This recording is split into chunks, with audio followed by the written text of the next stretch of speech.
దాసగణ్ అనే భక్తుడు పోలీస్ శాఖలో ఉద్యోగం చేసేవాడు. ఆ శాఖలో ఉన్నత పదవుల కోసం రాయవలసిన పరీక్షలు రాసి ఉత్తీర్ణుడయ్యాడు. సాయిబాబా అతనిని పోలీస్ శాఖలో ఉద్యోగం చేయడం సబబు కాదు అని అనుకున్నాడు. ఒకరోజు సాయిబాబా అతనిని పోలీసు ఉద్యోగం మానేయమని చెప్పారు. చిట్ట చివరకు సాయి చెప్పినట్లుగా పోలీస్ శాఖ నుండి బయటకు వచ్చేశాడు దాసగను. ఇక ఆయన జీవన భృతి ఎట్లా అనేది సమస్య.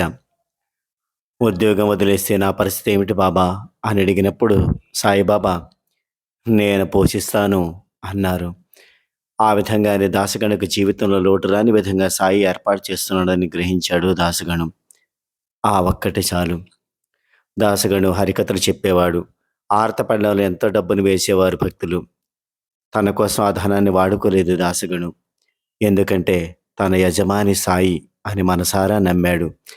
1925లో మధ్యప్రదేశ్లోని దేవసరాజు గారి అతిథిగా దాసగని వెళ్ళాడు. 7 రోజుల పాటు శ్రీకృష్ణ జన్మాష్టమి సందర్భంగా దాసగను హరికథలు చెప్పాడు. అతని గానామృతానికి అందరూ ఆనందించారు. మహారాజు కూడా ఆనందించారు. మహారాజు వెండి పళ్ళెంలో 101 రూపాయల నుంచి దాసగనుకు బహుకరించాడు. దాసగను అతి సున్నితంగా ఆ ధనాన్ని తిరస్కరించాడు.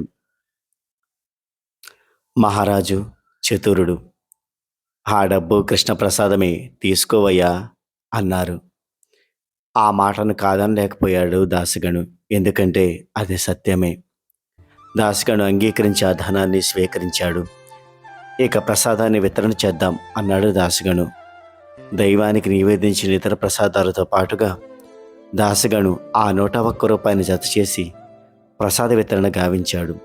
మహారాజ్ దాసగను సమస్ఫూర్తికి చకుతుడయ్యాడు, సంతోషించాడు. మనకు లభించిన ధనము ఏ రూపంలోనున్నా రూపాయల రూపంలోనే ఉండనక్కర్లేదు. అది సాయి ప్రసాదమే. దానిని అందరికీ వితరణ చేయాలి.